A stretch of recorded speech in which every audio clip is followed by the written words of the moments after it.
Okay guys, if you are going to take a picture, how do we do it? Do we do it like this? Oh. Okay, don't worry, I will erase it after. Or are you going to take a picture like this? I think it would probably be the second way. Why? Because it's digital photography. Well, we have digital photography commercially for about 8 years. So for my audience analysis, I had to think about your ages. Okay, everybody knows how old Patrick is. Sorry. But I think the rest of us is not much older than 20 years. I think maybe Tim and me are the only ones who really experienced analog photography. If that's not true, you can raise your hand.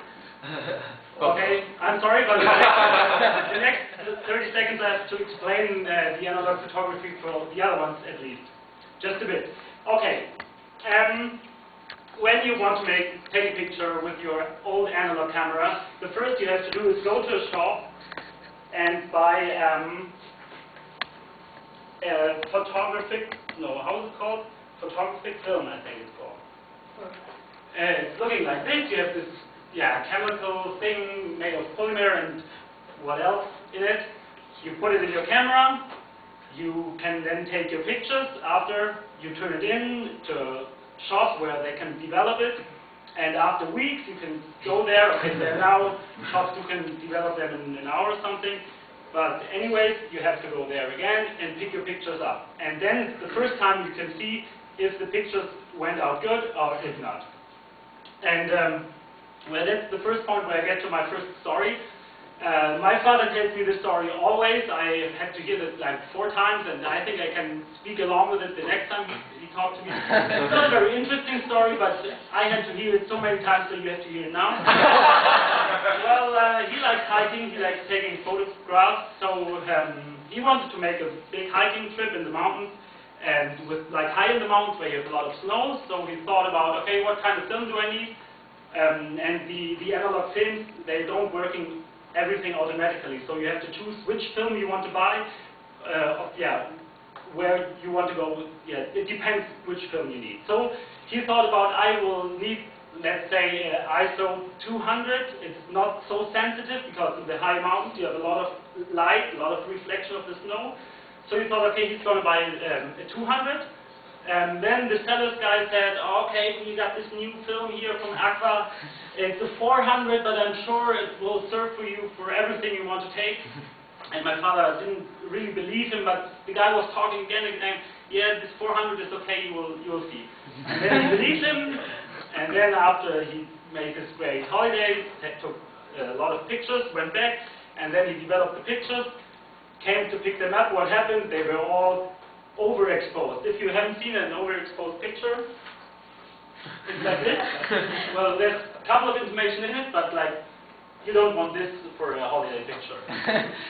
So yeah, that's already the story, but you have to hear it as well as I did. Okay, all these problems with overexposure and what I forgot to mention, you always have to pay for the film. It's about $4 a film, then you have to develop it. It's again, to pay a lot of money. We don't have these problems anymore. We can take as much pictures as we want. It's for free. We can see immediately if the pictures are good or bad. So that leads us to the point that we can make a lot of pictures, which brings problems with it. Problem 1. What do we do with all these pictures? Well, there are different kinds of persons, how they deal with their pictures. The first type is the order by topic person. When these type of persons put their photos on the computer, they start to order it, they rename them, they erase the bad ones, and then they have the folders, like the one folder for, let's say, Algonquin Park. So it's very ordered. I'm more like the one type 2 guy, like the order by date. I just put them on the computer, and then the computer orders it by date, so I don't really order anything, which has the problem. We're going to find the picture. I first have to think about when was the time I was there. And then another problem which comes with it, if you're like active in the night, you have always 2 folders with the same night, which switches at midnight, so very hard to find. Well, second problem, you take a lot of pictures and not every picture is good. When I looked at my Montreal pictures from like 3 weeks ago, I found some very nice examples, I think.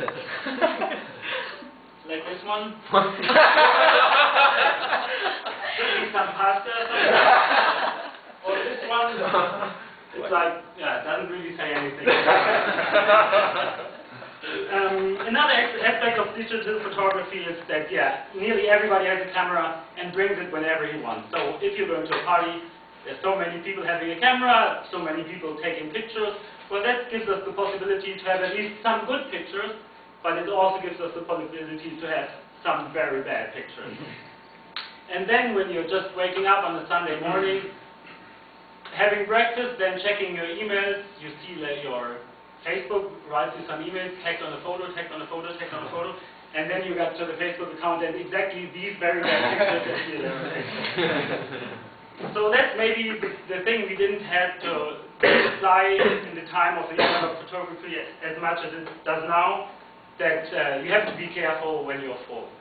Thank you.